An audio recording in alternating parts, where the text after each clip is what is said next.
Hi నమస్తే, welcome to Myra media. నేను మీ కేవీఆర్. ఆంధ్రప్రదేశ్లో వైజాగ్ కేంద్రంగా ఒక కంటైనర్కి సంబంధించిన విషయం వెలుగులోకి వచ్చింది.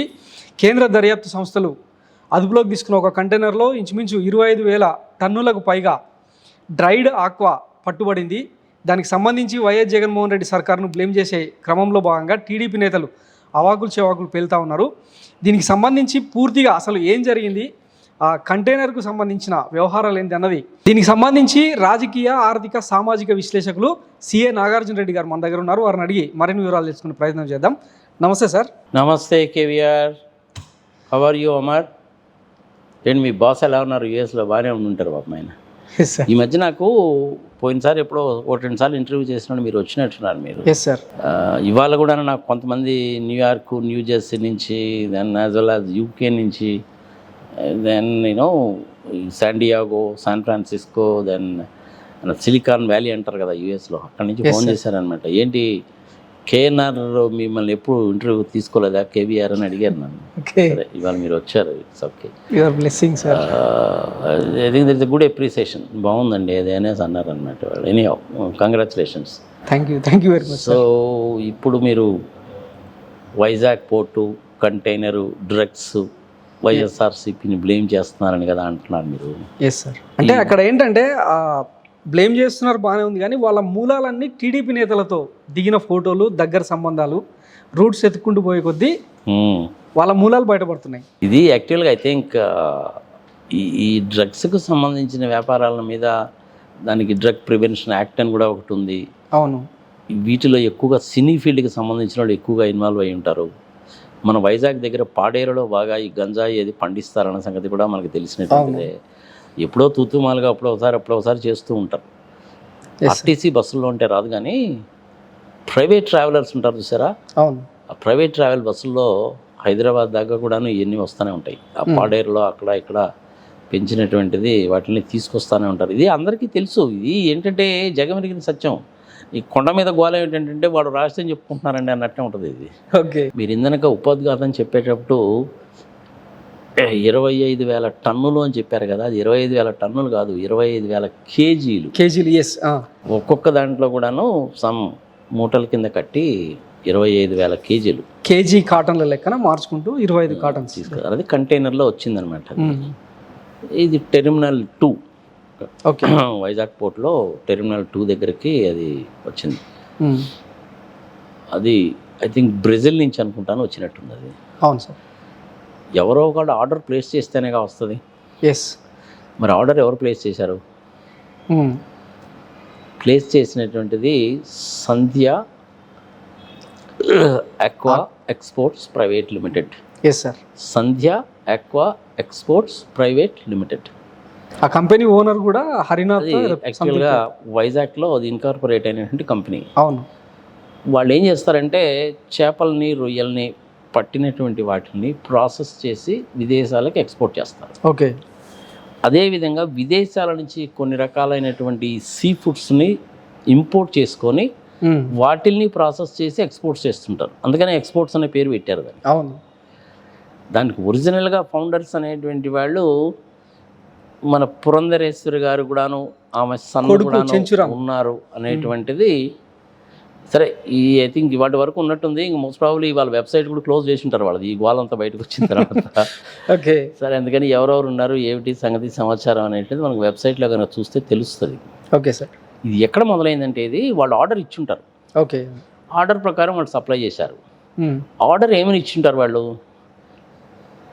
ఇన్యాక్టివ్ ఈస్ట్ని మీరు మాకు సప్లై చేయండి అని ఇచ్చారు. ఓకే. కానీ వీళ్ళకి యాక్చువల్గా వచ్చింది అది కాదు. కొకైన్, హిరాయిన్ లాంటి డ్రగ్స్ వచ్చినాయి. ఓకే. అవి అక్కడి నుంచి వచ్చినాయి అన్నమాట. ఇది సరే, వేల కోట్ల రూపాయల ఇంపోర్ట్. అది ఇంకా తెలుసు కదా, మనకు తెలియదంటే ఏముంటుంది, గ్రామే కొన్ని వేలల్లో ఉంటుంది, 3,000, 4,000, 5,000 ఉంటుంది కదా. ఇది ప్రజలకు కూడా అందరికీ తెలిసిందే. ఏదో ఎప్పుడన్నా ఒకసారి జరుగుతుంటుందని పెద్దగా పట్టించుకోరు. కానీ ఇది ఏంటంటే ఇది లార్జ్ క్వాంటిటీ అయ్యేసరికి దీంట్లోకి వచ్చింది. ఐ థింక్ ఈ నెల 18వ తారీఖు ఇంటర్పోల్, అంటే ఇంటర్నేషనల్ పోలీస్ అనమాట, వాళ్ళు ఈ సమాచారాన్ని పలాని దగ్గర నుంచి పలాని షిప్లో పలాని దగ్గర నుంచి పలాని దగ్గరికి ఒక కంటైనర్లో ఇలాంటి పదార్థాలు వస్తున్నాయి, మీరు జాగ్రత్త పడండి అని ఢిల్లీలో ఉండేటువంటి సిబిఐ వాళ్ళకి ఇన్ఫార్మ్ చేశారు. ఓకే. సిబిఐ వాళ్ళకంటే వాళ్ళు కాపీ మార్క్ చేస్తారు ఆబ్వియస్లీ, కస్టమ్స్ డిపార్ట్మెంట్కి, సెంట్రల్ ఎక్సైజ్ వాళ్ళకి కూడా మార్క్ చేస్తారు, మన సీసీలు పెట్టినట్టే. ఓకే. వాళ్ళకి 18వ తారీఖే తెలుసు కాబట్టి ఇమ్మీడియట్గా వాళ్ళు అలర్ట్ అయ్యి ఎవరికి కూడాను తెలియకుండా చాలా సీక్రెట్గా వచ్చి ఆ కంటైనర్ దగ్గరికి వెళ్ళి ఆ కంటైనర్ సీలు అది చూపించి ఈ కంపెనీ వాళ్ళని కూడా పిలిపించి అడిగి సంఘ సమాచారం ఓపెన్ చేసి చూశారు. ఓపెన్ చేసి చూస్తే చాలా ఉన్నాయి కదా, అవి 1000 పైన ఉన్నాయి. ఒక్కొక్క దాంట్లో 25 కేజీలు చొప్పున 1000 బ్యాగ్స్ అవి, అంటే 25,000 కేజెస్. కొన్ని ఓపెన్ చేసి చూస్తే ఆర్డర్ చేసిన దానికి వచ్చిన మెటీరియల్కి చాలా తేడా కనపడదు. అసలు ఇది ఏమై ఉంటుంది అని చెప్పి నార్కోటిక్ టెస్ట్ చేస్తే అది కొకైన్ యాజ్ వెల్ యాజ్ హీరాయిన్కి సంబంధించిన మెటీరియల్ అన్న సంగతి తేలింది, రా మెటీరియల్ అన్న సంగతి తేలింది. ఓకే. సో ఆర్డర్ ప్లేస్ చేసింది ఒక మెటీరియల్కి, దాని పర్పస్ ఒకటి, కానీ యాక్చువల్గా ఇంపోర్ట్ చేసుకుంది ఇది. ఓకే. మరి ఇప్పుడు అడ్డంగా దొరికిపోయారుగా. షిప్ వాళ్ళది ఏమీ తప్పులేదు, వాళ్ళు ఏ మెటీరియల్ ఇస్తే ఆ మెటీరియల్ సప్లై చేస్తారు. కానీ అటామిక్ మెటీరియల్ కానీ, అంటే అణుశక్తికి సంబంధించినటువంటి మెటీరియల్ కానీ, డైనమైట్స్ కానీ, పేలుడు పదార్థాలు కానీ, గన్స్ కానీ, ఇలాంటి వాటిని షిప్లోకి కానీ విమానాల్లోకి కానీ ఎక్కించేటప్పుడు చాలా స్ట్రింజెంట్గానే ఉంటాం. ఓకే. ఇది అలాంటిది కాదుగా. ఫుడ్ మెటీరియల్ అన్నారు, వాడు అక్కడ బిల్లు ఇన్వాయిస్ ఇవ్వడం కూడాను ఫుడ్ మెటీరియల్ అనే ఇచ్చాడు, ఫుడ్ ప్రాసెసింగ్లో ఉపయోగించే మెటీరియల్ అని ఇచ్చాడు కాబట్టి చూసారు, వదిలేశారు, అక్కడ లోడ్ చేస్తారు, ఇక్కడ అన్లోడ్ చేయాలి. ఇన్ ద మీన్ వైల్ వాళ్ళకి ఈ మెసేజ్ వచ్చింది కాబట్టి వైజాగ్ వచ్చి పట్టుకున్నారు. ఓకే. ఈ కంపెనీ ఏంటి, కంపెనీ వ్యవహారం ఏంటి అని చూస్తే అందులో దగ్గుపాటి పురంధరేశ్వర గారికి వాళ్ళ కుటుంబానికి సంబంధం ఉంది. మరి బాలకృష్ణ గారికి ఆయన కుటుంబ సభ్యులకి భరత్కి సంబంధం ఉంది. భరత్ అంటే ఎవరు, గీతం కాలేజ్. గీతం కాలేజీలో స్టూడెంట్స్ ఉంటారు కదా, ఆ స్టూడెంట్స్కి ఏమన్నా అమ్ముకోవడానికి గ్రామం అరగ్రామం అమ్ముకోవడానికి తెప్పించారో మనకు తెలియదు. అది తెలియకుండా మనం ఏ విషయాన్ని గురించి కూడా మాట్లాడకూడదు. మనం ఇట్లాంటి విషయాలు ఏమవుతుందంటే మన ఒపీనియన్ కూడా చెప్పడానికి వీల్లేదు. ఓకే. దానికి కస్టమ్స్ వాళ్ళు ఉన్నారు, సెంట్రల్ ఎక్సైజ్ వాళ్ళు ఉన్నారు, సిబిఐ వాళ్ళు ఉన్నారు, ఇంకా అవసరమైతే ఈడీ వాళ్ళు కూడా వస్తారు, వాళ్ళు చూసుకుంటారు. అది దానికి సంబంధించినటువంటి డ్రగ్స్ అండ్ ఫార్మాస్యూటికల్స్ వాళ్ళు టెస్ట్ చేసి వాళ్ళు నిర్ధారించారు, ఓకే, ఇందులో కొకైన్, హిరాయిన్ లాంటి పదార్థాలు ఉన్నాయి అని. అంతవరకు మటుకు వాళ్ళు నిర్ధారించారు. ఇంకా ఫర్దర్గా డీటెయిల్స్ రావాల్సినటువంటిది ఉంది, ఎవరి మీద యాక్షన్ తీసుకుంటారు ఏమిటి సంగతి సమాచారాన్ని. ఇన్ ద మీన్ వైల్ ఏంటంటే ఎలక్షన్ టైం కాబట్టి ఎప్పుడైతే ఆ ఫౌండర్స్ వాళ్ళు అందరూ కూడాను ఈ పురంధరేశ్వరి వీళ్ళకి సంబంధించిన వాళ్ళు ఉన్నారో, ఇటుపక్క వైసీపీ వాళ్ళు చూసారా ఏం జరిగిందని వీళ్ళు మొదలు పెడతారు. నిన్న అటుపక్క వాళ్ళేమో లేదు ఇదంతా వైసీపీ వాళ్ళకి సంబంధించిందని వాళ్ళు మొదలు పెడతారు. కానీ నీకు ఇక్కడ క్లియర్గా ఎస్టాబ్లిష్ అయింది కదా. అవును. అందుకనే చూడండి, మీరు చంద్రబాబు నాయుడు గారు ఎప్పుడు కూడాను ఇలాంటి విషయాలు రాగానే ఇమ్మీడియట్గా బయటకు వచ్చి చెప్పేస్తాడు ఆయన. అసలు ఆయనకి సంబంధం ఏముంది? 40 years ఇండస్ట్రీ, 74 సంవత్సరాల పెద్ద మనిషి, ఎవరు ఇన్వాల్వ్ అయినా సరే కాక అది కస్టమ్స్ వాళ్ళు, సెంట్రల్ ఎక్సైజ్ వాళ్ళు, సిబిఐ వాళ్ళు విచారణ చేసి తేలుస్తారు అని ఒక్క మాట కనుక చెప్తే దట్ ఇస్ ఎనఫ్, అయిపోతుంది అక్కడికి, అంతే. కానీ ఆయన ఈ చంద్రబాబు నాయుడు గారు ఎప్పుడు ఆ విధంగా చెప్పడు. ఇదంతా దుమ్మెత్తిపోస్తున్నారు, ఇదంతా వైసీపీ వాళ్ళ కుట్ర, అది ఇది సంగతి సమాచారం అని చెప్తాడు. అవును. పోయినసారి వైజాగ్లో కోడికత్తి విషయంలో కూడా అంతేగా. అవును. 2 గంటల్లోనే ఆయన బయటకు వచ్చేసి కోడికత్తి అని పేరు పెట్టింది ఆయన. అది వివిఐపి ఏరియా, ఎవరిని పడితే వాడిని అలౌ చేయరు. అసలు కత్తు లోపలికి ఎట్లా తీసుకెళ్లారు చూడాలి కదా అక్కడ. అవును. సర్కమస్టెన్షియల్ ఎవిడెన్సెస్ చూడాలి, కాన్సిక్వెన్షియల్ ఎవిడెన్సెస్ చూడాలి, ఇన్సిడెంటల్ థింగ్స్ ఏంటో చూడాలి, కో ఇన్సిడెంటల్ థింగ్స్ ఏంటో చూడాలి. వాడేంటి, వాడి క్వాలిఫికేషన్ ఏంటి, వాడి ఫ్యామిలీ బ్యాక్గ్రౌండ్ ఏంటి, వాడు అక్కడ ఏం చేస్తాడో సంగతి సమాచారం చూడాలి. ఫ్యూజన్ ఫుడ్స్ అతను, ఆ ఫ్యూజన్ ఫుడ్స్ అతను టీడీపీ సపోర్టర్. అతను ఎమ్మెల్యే సీట్ కోసం ట్రై చేశాడు, రాలేదు. ఎప్పుడైతే ఇన్సిడెంట్ జరిగిందో 6 నెలలు మనిషి పత్తాలేడు. ఓకే. సరే వాడిని జైల్లో పెట్టారు, వాళ్ళ తల్లిదండ్రులు వచ్చారు, అమ్మో అయ్యో అన్నారు, అది ఏమైంది అన్న సంగతి that is a different thing. ఇప్పుడు దాన్ని కూడా మనం యాడ్ చేసి కనుక చెప్తే ఇది లెంగ్త్ అయిపోతుంది. ఓకే. కానీ ఏంటంటే ఆ స్థాయిలో ఉండేటువంటి వ్యక్తులు ఎప్పుడు కూడాను మాట్లాడాల్సిన అవసరం లేదు. కానీ చంద్రబాబు నాయుడు గారు ఒకటి, సీ షిప్పింగ్ అనేది సెంట్రల్ గవర్నమెంట్ పరిధి. దాంతోపాటు ఈరోజు విశాఖ సిపితో సహా ఆ కంపెనీ ఓనరు అది మాకే సంబంధం, స్టేట్ గవర్నమెంట్ కానీ సెంట్రల్ గవర్నమెంట్ కానీ సంబంధం లేదని క్లియర్గా చెప్పినా కూడా ఈ రాజకీయ ఏదైతే ఉందో ఈ బట్టగాల్చి మీదేసే కార్యక్రమాలు ఏవైతే ఉన్నాయో ఇవి ఎందుకు చేస్తున్నట్టు? అదే రాజకీయం అంటే. ఎందుకంటే అసలు వాస్తవాలు ఏంటి అనేటువంటిది కనుక బయటికి కనుక వస్తే పొలిటికల్గా వాళ్ళకి దెబ్బ. అందుకని చెప్పి ముందే వీళ్ళే బురదలుతుంటారు అన్నమాట. అది ఇప్పుడు ఢిల్లీలో కేజ్రీవాల్ గారిని అరెస్ట్ చేశారు. Yes sir. లిక్కర్ కుంభకోణం విషయంలో మోడీ గారు కానీ అమిత్ షా గారు కానీ ఏమన్నా మాట్లాడారా? లేదు. అదొక రకమైన రాజకీయం. ఇక్కడ చంద్రబాబు నాయుడికి ఇది ఒక రకమైన రాజకీయం. ఈయనకేంటంటే ఆలోచన తక్కువ, ఆవేశం ఎక్కువ అయిపోయింది ఈ మధ్య. నిన్న అక్కడ సీజర్ జరుగుతుంది, వెంటనే ట్వీట్స్ పడేస్తున్నారు వీళ్ళు. మరి అంతే. దాని మూలంగా ఏమవుతుందంటే వాళ్ళకి పోయి వాళ్ళే తవ్వుకున్నట్టు అయింది. ఇప్పుడు చెప్పాల్సింది ఏంటి అనేసి అంటే దాని పూర్వాపరాలు అనేటువంటి వాటిని గురించి చెప్పేటప్పుడు నీకు ఫుల్ ఫ్లెడ్జ్డ్గా ఇన్ఫర్మేషన్ ఉంటే చెప్పచ్చు, ఓకే, లేకపోతే చెప్పకూడదు. అవతల సిపి మీటింగ్ పెట్టి మరీ చెప్పాడు కదా కేంద్ర ప్రభుత్వానికన్నా దానికి సంబంధించింది వాళ్ళు చూసుకుంటారు సంఘ సంవత్సరం. ఆయన కూడా పోలీసులను కూడా బ్లేమ్ చేస్తున్నారు సార్. ఏపీ పోలీసులు ఇప్పుడు వీళ్ళంతా ఎలక్షన్ కమిషన్కు టైఅప్ అయి ఉంటారు.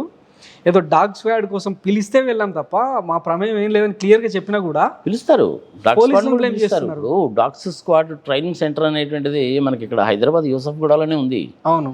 అవి బాంబ్స్ను డిటెక్ట్ చేస్తాయి, మర్డర్ కేసెస్లో డిటెక్ట్ చేస్తాయి, ఇలాంటి నార్కోటిక్స్ విషయంలో కూడా డిటెక్ట్ చేసేటువంటి డాగ్స్ ఉంటాయి అందులో. అది జర్మన్ షెపర్డ్ కావచ్చు, గోల్డెన్ రిట్రీవర్ కావచ్చు, లేదంటే ల్యాబ్స్ కావచ్చు. వెల్ ట్రైన్డ్ అనమాట అవి. ఓకే. వాటిని పిలవడంలో తప్పే ఉంది. ఎయిర్పోర్ట్స్లో కూడా మనం చూడలేదా మరి? అసలు ఇర్రెస్పెక్టివ్ ఆఫ్ ద పార్టీస్ వీళ్ళకి ఎందుకు ఇంత హడావుడి? సెంట్రలైజ్ ఏజెన్సీస్ ఉన్నాయి కదా. ఎక్కడి నుంచి వచ్చింది నీకు ఇన్ఫర్మేషను? ఇంటర్నేషనల్ పోలీస్ నుంచి వచ్చింది. ఇంటర్నేషనల్ నుంచి పోలీసు నుంచి వచ్చినప్పుడు వాళ్ళు ఇన్ఫార్మ్ చేశారు, వీళ్ళు వచ్చారు, చూశారు, తేల్చారు, ఇది సంఘ సమాచారం అని చెప్పారు. దాని గురించి ఎంత ప్రచారాలు చేయాల్సిన అవసరం లేదు. అది యాక్టివల్గా బాలకృష్ణ అల్లుడే అందులో ఇన్వాల్వ్ అయ్యి ఉన్నాడు అనుకుందాం. ఫర్ ఎగ్జాంపుల్ ఓకే, పురంధరేశ్వరి గారి సన్నే ఇన్వాల్వ్ అయ్యి ఉన్నాడు అని అనుకుందాం. లావు శ్రీకృష్ణదేవరాయల పేరు కూడా వినిపించింది సార్. అదేదో వాళ్ళు తేలుస్తారుగా. ఇప్పుడు ఆ లింక్స్లో ఏమవుతుందంటే ప్రతి ఒక్కరిని కూడా లాగేస్తారు. పురంధరేశ్వరి గారి డ్రైవరే ఉన్నాడు అనుకో, ఈ డ్రైవర్కి కూడా సంబంధం ఉందండి, వీడికి బాగా తెలుసండి అంటాడు. ఇక ఆ లింక్స్లో ఉండే వాళ్ళందరూ వచ్చేస్తారు. కానీ అథెంటిక్గా ఎవరు చెప్పాలి అనేసి అంటే ఆ పర్టికులర్ ఆఫీసర్సే చెప్పాలి. ఓకే. అప్పుడు దాకా నువ్వు నన్ను అడగడం కానీ నీకు సమాధానం చెప్పడం కానీ వాళ్ళు మాట్లాడాల్సిన పని కానీ లేదు. ఎప్పుడైతే మీరు ఆవేశపడిపోయి వచ్చి స్టేట్మెంట్ ఇచ్చారో ప్రజలు అనేటువంటి వాడు ప్రజలలోకి అది ఎలా వెళ్తుందంటే ఏమీ లేకుండా చంద్రబాబు నాయుడు ఎందుకు మాట్లాడతాడండి, ఉండే ఉంటుందిలే. అది వాళ్ళకే దెబ్బది. అందరితోటి ఊరుకుంటే పర్లేదు, నువ్వు అది అనవసరంగా వైసీపీ వాళ్ళకన్నా జగన్మోహన్ రెడ్డి మీద నెట్టేవను కదా, ఇంకా డేంజర్ కదా అది. దీని గురించి వాస్తవాలు తెలియాలి అనేసి అంటే మనం కొద్ది రోజులు వెయిట్ చేస్తే కానీ మనకు తెలియదు. ఇప్పటివరకు తెలిసింది ఏంది? ఇండియాలో ఉండే వాళ్ళకి ఎవరికి తెలియదు. ఇంటర్నేషనల్ పోలీస్ వాళ్ళు చెప్పిందాక వీళ్ళకి తెలియదు. వీళ్ళకి చెప్పారు, వీళ్ళు వచ్చారు, చూశారు, టెస్ట్ చేశారు, పలానా మెటీరియల్ అని చెప్పి నిర్ధారణ చేశారు. ఓకే, అయిపోయింది ఒక ఫేజు. దీని తర్వాత ఆ చట్ట ప్రకారం యాక్షన్స్ ఏముంటాయి అనేటువంటిది గవర్నమెంట్ తీసుకుంటుంది. ఓకే. ఇంత మీన్ వేళ అనవసరంగా మీరు బయటకు వచ్చి చెప్పాల్సిన అవసరం ఏముంది? ఎవరికి అవసరం. పొలిటికల్గా వాడుకోవాలనుకుంటే ఇది ఏమన్నా బూమ్రాంగ్ అయింది అనుకో. అరే నీకు ప్రతి ఒక్కటి కూడా పొలిటికల్గా వాడుకుంటానంటే నాకు అర్థంగా ఎట్లా కుదురుతుంది? నీకు ప్రజలు అంత పిచ్చోళ్ళగా కనపడుతున్నారా? ఇది నీకు ప్రజలు చాలా తెలివిగల వాళ్ళు. నువ్వు చెప్పింది వింటారు, నీ చెప్పింది వింటారు, అమర్ చెప్పింది వింటారు, చంద్రబాబు నాయుడు చెప్పింది వింటాడు. సరే ఇంక లోకేష్ అంటే ప్రశాంత్ అత్త తీసేయి. ఇంక మధ్యలో మన పవన్ కళ్యాణ్ అంటే ఆయన వారాహి వేసుకుని ఏడ తిరుగుతున్నాడో ఏందో ఎవరికి తెలియదు, వదిలేయి. ఇంక జగన్మోహన్ రెడ్డి ఆయన పని ఏదైనా చేసుకుంటూ పోతూ ఉంటాడు, వదిలేయి. దాని గురించి ఎవరు చెప్పాలి దీన్ని?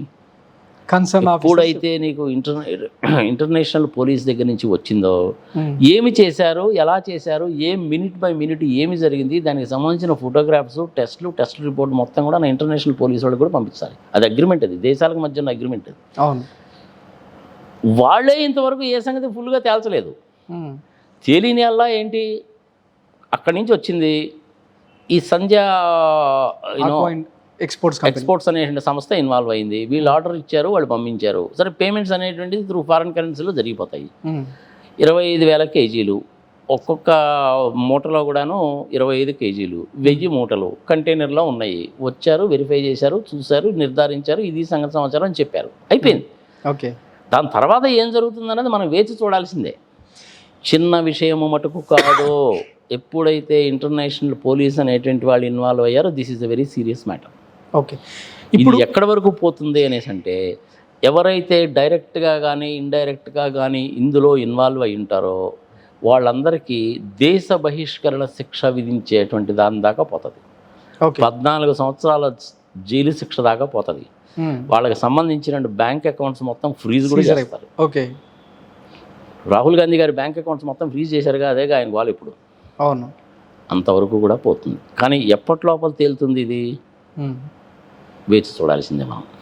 ఇప్పుడు సెంట్రల్ ఏజెన్సీస్ నైతికతను దెబ్బతీసేలాగా, వాళ్ళ విశ్వసనీయతను దెబ్బతీసేలాగా, అంటే రాజకీయ దురుద్దేశంతో వీళ్ళు ఇంత మాట్లాడుతున్నారు కదా, వీళ్ళ మీద ఏమైనా యాక్షన్ తీసుకునే అవకాశం ఉంటుందంటారా? తీసుకుంటారు, అది కూడా వస్తుంది. అది ఎలక్షన్ కమిషన్ ప్రివ్యూలోకి పోతుంది. నీకు ఇన్ఫర్మేషన్ తెలియకుండా నువ్వు ఈ విధంగా అబద్ధ ప్రచారాలు ఎలా చేసావు అనేటువంటిది ఎలక్షన్ కమిషన్. ఈ ట్వీట్స్ వాళ్ళు మాట్లాడిన మాటలు ఇవన్నీ ఎవిడెన్స్ అవుతాయంటారా? అన్నీ ఎవిడెన్స్ అవుతాయి. ఓకే, డిస్క్వాలిఫై కూడా అవుతారు. రేపు మీరు ఎమ్మెల్యేల కింద గెలిచినా కానీ డిస్క్వాలిఫై అయిపోతారు. ఎరక్కపోయి ఇరుక్కుపోయినట్టే. అంతే. ఓకే, ఆలోచన లేకుండా ఆవేశంతో చేసేటువంటి పనులు అనమాట. అంతకంటే ఏం లేదు. ఓకే, జనరల్గా చంద్రబాబు నాయుడు గారి నేచర్ ఎప్పుడు ఎలా ఉంటుందంటే, I'm very sorry to say this, ఇందులో డెఫినెట్గా నేను ఇరుక్కుపోయేటట్టు ఉన్నాను అని అనుకుంటే అర్జెంటుగా బయటకు వచ్చి ఏదో ఒక స్టేట్మెంట్ ఇచ్చి తప్పుడుదో పట్టించడానికి ట్రై చేస్తాడు. అందరికీ పూసేస్తాడు దాన్ని, ఆయన చేస్తాడు. ఇక ఆయనకు తోడు ఇంకా పక్కనే మన రామోజీరావు గారు, ఏబిఎన్ రాధాకృష్ణమూర్తి గారు, టీవీ5లో సాంబశివరావు, వీళ్ళందరూ కూడా డబ్బాలు కొట్టడం మొదలు పెడతారు. ప్రజల్లోకి పోతుంది అది. ఒకళ్ళకి 10 మందికి 1000 మందికి 1,00,000 మందికి వెళ్ళిపోయిన తర్వాత ఈయనేంటి వాడు చంద్రబాబు నాయుడు 14 ఏళ్ళు 40 years ఈయన చెప్పింది కరెక్ట్ అయి ఉంటుంది అనేటువంటి ఒపీనియన్కి వెళ్తారు జనాలు అనేటువంటిది వీళ్ళ ఒపీనియన్. ఓకే, కానీ ఆంధ్రప్రదేశ్లో జనాలు ఎప్పుడు అట్ట వెళ్ళరు. ఆంధ్రప్రదేశ్లో జనాలు మహా తెలియగలరు. చూశారులే పోయాయి, నీ సంగతి మాకు తెలియదైంది. ఎలక్షన్లకు ముందు పోయినసారి పసుపు కుంకుమ అని చెప్పి ఒక్కొక్కరికి 10,000 రూపాయలు డబ్బులు ఇచ్చి రైతులు ఇత్తనాల డబ్బులు కూడా ఇచ్చి మమ్మల్ని దాగొట్టలేదా? మోడీ గారితో కాసేపు కలుస్తావు, కాసేపు అమరావతులు తిడతావు, నీ సంగతి మాకు తెలియదా? మరి ఇంకేంది, అమరావతికి ట్యూబ్ రైలు తెస్తానన్నావు, ఏది? 2018లో ఒలింపిక్ గేమ్స్ పెడతాను, గెలిచిన వాళ్ళకి నోబెల్ ప్రైజ్ ఇస్తానని చెప్పావు, ఏది? అడుగుతారా లేదా? పోలవరం 72% కంప్లీట్ అయిపోయిందని చెప్పావు, ఏది? అంటే ఎన్ని ప్రజలు అడుగుతారా లేదా? 10 మంది ప్రజలు చేరినప్పుడు వాళ్ళు మాట్లాడుకుంటారు. దాని మూలకంగా ఏమవుతుందంటే వాళ్ళకే నష్టం. అది అల్టిమేట్గా రాష్ట్ర ప్రతిష్టను దెబ్బతీస్తున్నాం అన్న కాన్షియస్ కానీ ఏమి ఉండదంటారా సార్ వీళ్ళు? అంటే ఈ రకమైన విమర్శలు చేయడం ఏమీ ఉండదు. దేశం ఎట్టపోతే నాకెందుకు, రాష్ట్రం ఎట్టపోతే నాకెందుకు, నేను పదవిలో ఉండాలా. దానికి నేను ఎంత నీచమైన పనులైనా చేయాలి. అవసరమైతే కాంగ్రెస్ వాళ్ళతో కలుస్తాను, మమతా బెనర్జీ దగ్గరికి వెళ్తాను. మమతా బెనర్జీ ఏం చేసింది అనుకున్నావు? ఒకసారి ఇలాగే చేసి హడావుడి చేస్తే మైక్ లాగేసుకుంది ఆయన చేతిలో నుంచి. అంతటితోటి ఊరుకుందంటే ఊరుకోలా. వెస్ట్ బెంగాల్ అసెంబ్లీలో చెప్పింది, పెగాసిస్ సాఫ్ట్వేర్ వాళ్ళు నా దగ్గరికి వస్తే లేదు చంద్రబాబు నాయుడు ఆంధ్రప్రదేశ్ కొనుక్కోవడానికి ఉబలాట పడుతున్నాడు, ఆయన దగ్గరికి వెళ్ళండి నేను ఆమె పంపించిందంట. ఓకే, అంతకంటే పరువు తక్కువ పని ఇంకోటి ఉంటుందా చెప్పు? ఈ టీవీ ఛానల్స్ కూడా అలాగే తగలాడతారబ్బా మన ఆంధ్రప్రదేశ్లో. ఇప్పుడు ఏబిఎన్ రాధాకృష్ణమూర్తి గారు ఉన్నారు. అవును, టీటీడీ వాళ్ళ వెబ్సైట్లో సిలువ బొమ్మ కనపడింది, మరియమ్మ బొమ్మ కనపడింది అని చెప్పి నానా గోలా చేశాడు. అవును, ప్రొఫెసర్ సుబ్రహ్మణ్య స్వామి గారు కేసు పెట్టారు, 100 కోట్ల పరువు నష్టం దావా వేశారు. టీటీడీ వాళ్ళు ₹1 కోటి స్టాంప్ డ్యూటీ కూడా కట్టారు. అది ఇంతవరకు జడ్జిమెంట్ గురించి రాలా. మరి దీన్ని రామోజీరావు అని అడగాలి, టీవీ5లో సాంబశివరావు అని అడగాలి. ఎందుకు అడగరు వీళ్ళు? పైగా మేము నిజాలే చెప్తాము, నిష్పక్షపాతంగా ఉంటా ఉంటారు. ఏది నిష్పక్షపాతం ఎక్కడుంది? రామోజీరావు గారి విషయం మనకు తెలిసిందే కదా, 2600 కోట్లు సుప్రీంకోర్టు వాళ్ళు అడిగారు కదా. ఇప్పుడు మార్గదర్శి నువ్వు ఎవరి దగ్గర తీసుకున్నావు, ఎవరికి ఇచ్చావు, ఏమిటి సంగతి సమాచారం చెప్పాయా బాబు అన్నారు. మాడు బయలిపోయింది. దాని గురించి ఏమో ఏబిఎన్ రాధాకృష్ణమూర్తి చెప్పడం, ఈయన 100 కోట్ల రూపాయలు దాని గురించి రామోజీరావు గారి గురించి ఏమో టీవీ5లో సాంబశివరావు చెప్పడం. కానీ వివేకానంద హత్యను గురించి మాట్లాడతారు, కోడిగత్తి గురించి మాట్లాడతారు అన్నమాట. కానీ ప్రజలు ఆంధ్రప్రదేశ్లో టీవీ ఛానల్స్ని చూడడము, పేపర్లను చూడడం అనేటువంటిది మానేశారు. ఓకే, 2014లో మోడీ గారు అధికారంలోకి రావడానికి ప్రధానమైన కారణం ఈ టీవీ ఛానల్స్ అని వార్తాపత్రికలు కాదు. 35% మంది కేవలం యూట్యూబ్ ఛానల్స్ చూసే మోడీ గారికి ఓటేశారట.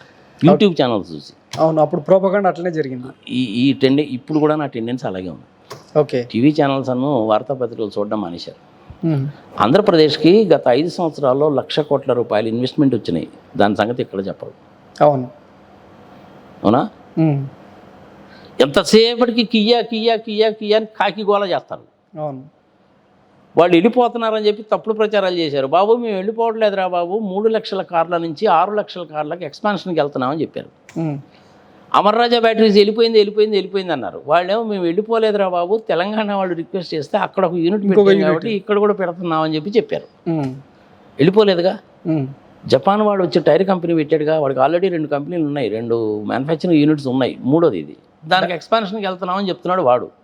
లేదు వాళ్ళు వెళ్ళిపోతారంట అని చెప్పి వీళ్ళు అంటారు. సెంచురీ ప్లైవుడ్ వాళ్ళు వచ్చారు, వాళ్ళని గురించి కూడాను అలాగే చెప్తారు. Kadapa steel plant state government వాళ్ళు, జేపీ వాళ్ళు కలిసే, జేఎస్డబ్ల్యూ వాళ్ళు కలిసే చేస్తున్నారు. ఓకే. దాని మూలకంగా ఆ ప్రాంతం అంతా కూడా బాగా అభివృద్ధి చెందుతుంది. దాని గురించి మటుకు చెప్పరు. వైజాగ్ స్టీల్ ప్లాంట్ గురించి ఎవరూ మాట్లాడరాయా? వైజాగ్ స్టీల్ ప్లాంట్ వాళ్ళకి బ్రహ్మాండమైన ప్లాంట్, అది రష్యన్స్ కట్టారు. అది మైన్స్ కనుక అలాట్ చేస్తే అది ప్రాఫిట్లోకి వచ్చేస్తుంది. ఓకే. దాని గురించి ఎవరో చెప్పరు. చంద్రబాబు నాయుడు చెప్పడు, జగన్మోహన్ రెడ్డి చెప్పడు, మోడీ గారేమో అసలు ఏం మాట్లాడు, అమిత్ షా గారేమో నవ్వూరుకుంటాడు, పురంధరేశ్వరి గారేమో అసలు నాకు అసలు దాని సంగతి తెలియదు అన్నట్టు ఉంటుంది. ఇంకా మన పవన్ కళ్యాణ్ అంటే వదిలేయి. చివరికి జయప్రకాష్ నారాయణ లాంటి మేధావులు కూడా దాని గురించి మాట్లాడలేదంటే నాకు చాలా బాధ అనిపిస్తుంది అనమాట. జయప్రకాష్ నారాయణ గారు దాని గురించి చాలా పోరాడినటువంటి మనిషి. ఆయన కూడాను ఆయన ఆ టైంలో యాక్చువల్గా ఈ was there as a collector or something like that. ఇది ఆ ప్లాంట్ 1972లో పెట్టినా కానీ 1980లో కదా ప్రొడక్షన్లోకి వచ్చింది. అప్పటికల్లా ఆయన ఏజ్ అయిపోయాడు, ఉన్నాడు అనమాట. ఆయనకు కూడా బాగా తెలుసు దాని గురించి. మన ఈ మధ్య ఈ యాక్షన్ పెట్టారు అందులో కొంత భూమిని. ఓకే, అది మళ్ళీ మాట్లాడదాం సార్. ఈ డ్రగ్స్కి సంబంధించిన దానికి సంబంధించి నైతిక బాధ్యత వహిస్తూ టీడీపీకి రాజీనామా చేశారు దామరచర్ల సత్యనారాయణ అనే వ్యక్తి. దీన్ని ఎట్లా చూడొచ్చు అంటారు? ఏముంది, నైతిక బాధ్యత అని నువ్వే అంటున్నావుగా, ఇంకా దాని గురించి పెద్దగా చూసేదే ఉంటుంది. Okay, simple as that. ఈ సందర్భంగా నేను నీకు ఒక విషయం చెప్తాను. లాల్ బహదూర్ శాస్త్రి గారు నెహ్రూ గారి గవర్నమెంట్లో మినిస్టర్గా ఉన్నప్పుడు ఆయన రైల్వే మినిస్టర్గా ఉన్నాడు. ఓకే. ఒక రైల్వే యాక్సిడెంట్ జరిగింది. దీనికి నేనే బాధ్యుని నేను చెప్పి రిజైన్ చేశాడు ఆయన. అది నైతిక బాధ్యత అంటే. ఈ రోజుల్లో ఆ నైతిక బాధ్యత ఏడుంది? అంటే ఒక ఎమ్మెల్సీ కోసం అని చెప్పి డబ్బులు ఇస్తే దొరికిపోయినటువంటి ఆయన ముఖ్యమంత్రి. 16 నెలలు జైల్లో ఉండొచ్చాడు జగన్మోహన్ రెడ్డి గారు ముఖ్యమంత్రి. నిన్నగాక మొన్న జైల్లో నుంచి బయటకు వచ్చారు. 370 కోట్లు చంద్రబాబు నాయుడు ముఖ్యమంత్రి అభ్యర్థి. సో ఇది పెద్ద లిస్ట్ కదా మళ్ళీ. అవును. నేర నిరూపణ జరిగిన దాకా వాళ్ళ మీద ఉన్నటువంటి అన్ని అభియోగాలు మాత్రమే కోర్టులో ప్రూవ్ కావాలి. ఓకే. అప్పుడు దాకా నిందితుడు అనేటువంటి మాటే మాట్లాడాలి కానీ మనం ఇంకో మాట మాట్లాడకూడదు. ఓకే.